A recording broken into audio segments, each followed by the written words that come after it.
Bismillahirrahmanirrahim. This is unit number 1, Geography, and in this unit we are going to learn about lesson number 6, Water and Power. हम इस lesson में water and power के बारे में देखेंगे कि water is a basic need of our life and power means इस chapter में हम देखेंगे कि power क्या है और इसको हम कैसे define कर सकते हैं. What is power? To move और travel in great speed is called power. एक तो डेफिनेशन इसकी ये हो जाती है कि आप टू मूव इन और travel in great speed is called power. And the second is a device with mechanical और इलेक्ट्रिकल एनर्जी. इस चैप्टर के अंदर हम पावर से मुराद यहाँ पर अ डिवाइस विद मैकेनिकल और इलेक्ट्रिकल एनर्जी लेंगे कि जो power generation है, how many kinds are there and how many types we are using in our country. These all things we are going to discuss in our chapter. First of all, we will see what are natural resources. Natural resources या कुदरती ज़राए जो हैं वो किसे कहते हैं. Natural resources are those things which are found in or on the earth, mostly in large quantities. Natural resources या कुदरती ज़राए उन चीज़ों को कहा जाता है जो ज़मीन के ऊपर या ज़मीन के अंदर कुदरती हालत में ज़्यादा मिक़दार में पाई जाती हैं, जो अल्लाह ताला ने हमें ख़ुद से अता की हैं और मैन मेड नहीं है. आप इसकी एग्जांपल में दे सकते हो, सन है, फॉरेस्ट है, डिफरेंट टाइप्स ऑफ रॉक्स हैं. ठीक है, ये हमें ज़मीन के ऊपर चीज़ें मिल जाती हैं. मिनरल्स हैं, ये हमें ज़मीन के अंदर मिलते हैं. बहुत सारी मादनियात कीमती होती हैं. एनिमल्स हैं, एयर, वाटर, सॉइल, ऑयल ये ज़मीन के नीचे से मिलता है. ये तमाम हमारे नेचुरल रिसोर्सेज हैं जिनको इस्तेमाल करके हम अपनी लाइफ गुजार सकते हैं. और जो कंट्रीज़ हैं वो अपने नेचुरल रिसोर्सेज को यूज़ करके या तो वो बहुत डेवलप्ड कंट्रीज़ बन जाते हैं और जिनके पास जो नेचुरल रिसोर्सेज कम होते हैं वो अनडेवलप्ड रह जाते हैं. How much area of the earth is covered with water. अब सबसे पहली चीज़ जो हम इसमें देखेंगे और आप क्लास 3 में भी ये पढ़ चुके हैं कि हमारी ज़मीन जो है, हमारा प्लानट अर्थ, कितने परसेंट एरिया जो है that is water. Almost 3/4 of the earth is covered by water and the rest is land. As you can see here, यहाँ पर हमारे पास 70% जो हमारी अर्थ है that is water and 30% is land. And in this picture too you can see mostly हमारे पास जो है हमारी ज़मीन के ऊपर पानी है. Water is found in different places on the land and there is plenty of water in the sea. अब यहाँ पर एक और चीज़ है जो हमने डिस्कस करनी है एंड दैट इज़, क्या ये 70% वाटर सारे का सारा हमारे इस्तेमाल का है? क्या हम ये 70% वाटर यूज़ कर सकते हैं, या कितने परसेंट वाटर है जो हमारे इस्तेमाल का है और जो हमारे इस्तेमाल में आता है, हम अपनी डेली लाइफ में यूज़ करते हैं, उसको हम क्या कहते हैं. What is the difference between sea and salty water? अब मोस्टली हमारे पास जितना भी पानी नज़र आता है 70% मोस्टली सी वाटर है, यानी समंदर के अंदर का पानी है. और आपको पता है कि जो समंदर का पानी है वो सॉल्टी होता है. The difference is that water on the land is usually fresh but sea water is salty. हमारी ज़मीन की सतह के ऊपर जो पानी बहता है that is called fresh water. अब फ्रेश वाटर हमें कहाँ से हासिल होता है? हमारे रिवर्स के अंदर होता है, स्ट्रीम्स के अंदर होता है, लेक्स के अंदर होता है, हमें रेन से हासिल होता है. ठीक है, स्नो मेल्ट होती है तो उससे हासिल होता है. और ये वो फ्रेश वाटर है जो कि हम अपनी डेली लाइफ में यूज़ करते हैं. जबकि जो सी वाटर है दैट इज़ सॉल्टी और इसको हम अपनी रूटीन लाइफ में यूज़ नहीं कर सकते. The amount of fresh water on the land is very small. अब यहाँ पर ये चीज़ एक बहुत ज़रूरी है जानने के लिए कि हमारी ज़मीन के ऊपर जो फ्रेश वाटर है वो बहुत ही कम है. Only 3% as compare to the amount of sea water. सिर्फ 3% पानी फ्रेश वाटर है जिसको हम पूरी दुनिया मिलकर इस्तेमाल करते हैं. एंड बाकी सारा जो है that is sea water. Fresh water हमारे पास सिर्फ 3% है. We use fresh water for most of our needs. और हमें अपनी डेली रूटीन लाइफ के लिए ज़्यादातर फ्रेश वाटर ही चाहिए होता है तमाम कामों के लिए. अब हम देखेंगे ये जो 3% फ्रेश वाटर है इसका ऐसा कौन सा वाटर साइकिल है कि हम उसको मुसलसल पूरी दुनिया मिलकर इस्तेमाल करते चले जाते हैं और हम अपनी ज़रूरियात इससे पूरी करते हैं. Let's see the water cycle. The water on the earth is heated by the sun. Some of it turns into water vapors.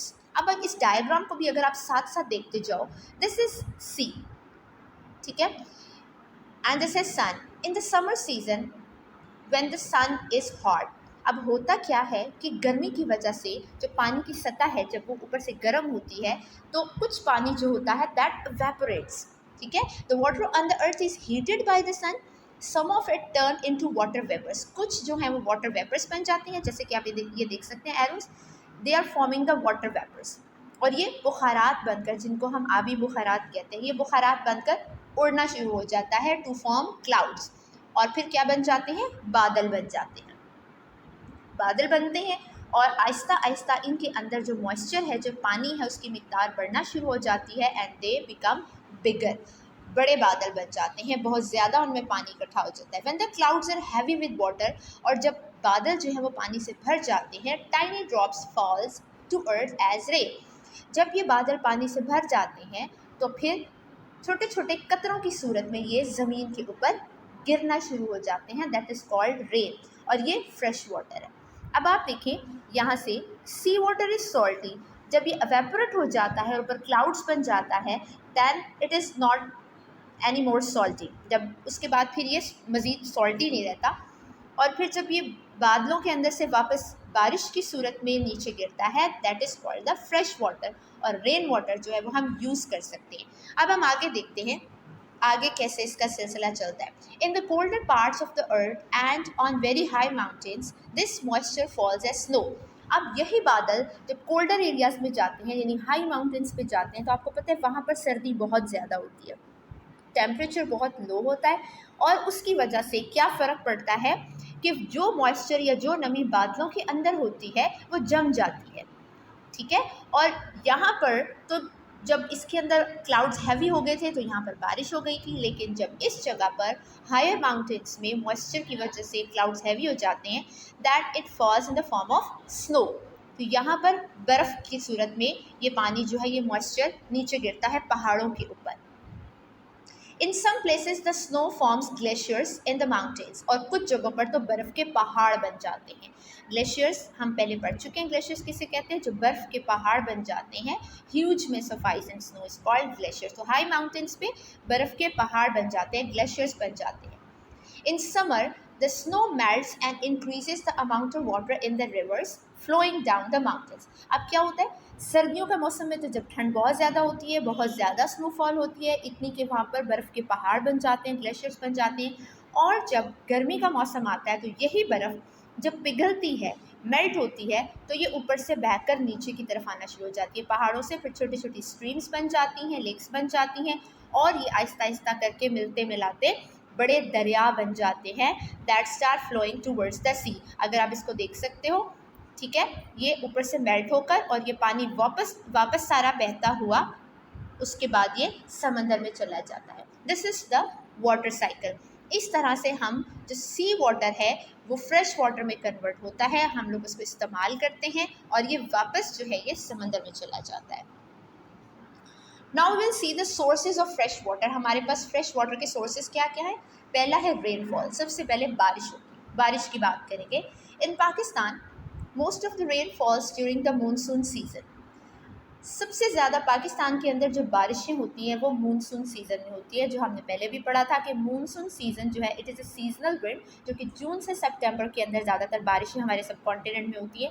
Pakistan के अंदर जून से सितंबर तक मानसून सीज़न स्टार्ट हो जाता है और ज़्यादातर हमारे पास बारिशें इसी मौसम में होती हैं। And we get also some rain from the west in the winter. सर्दियों के मौसम में भी हमारे पास जो है वेस्ट की साइड से, अफ़गानिस्तान वाली साइड से हमारे पास कुछ मानसून की हवाएं जो हैं वो बादल लेकर आती हैं और सर्दियों में बारिश बरसाती हैं।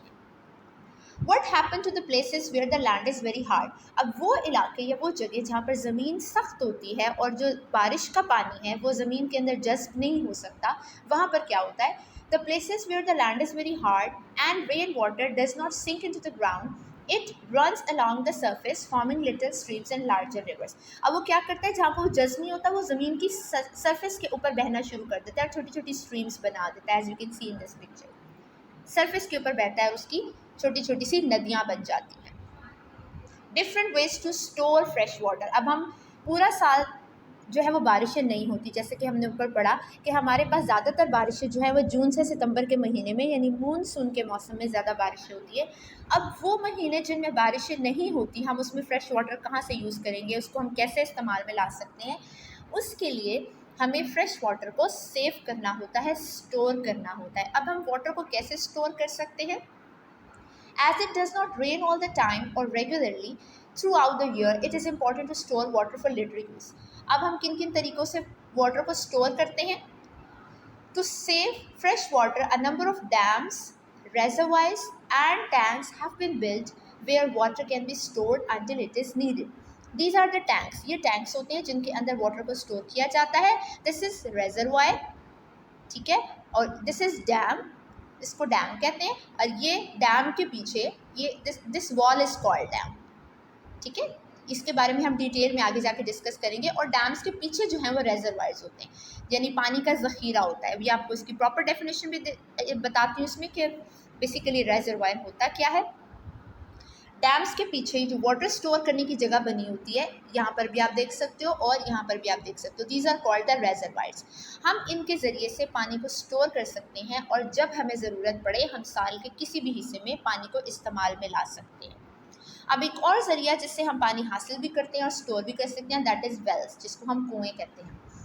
Wells are large holes dug in the ground to obtain water from the underground sources and also to store water.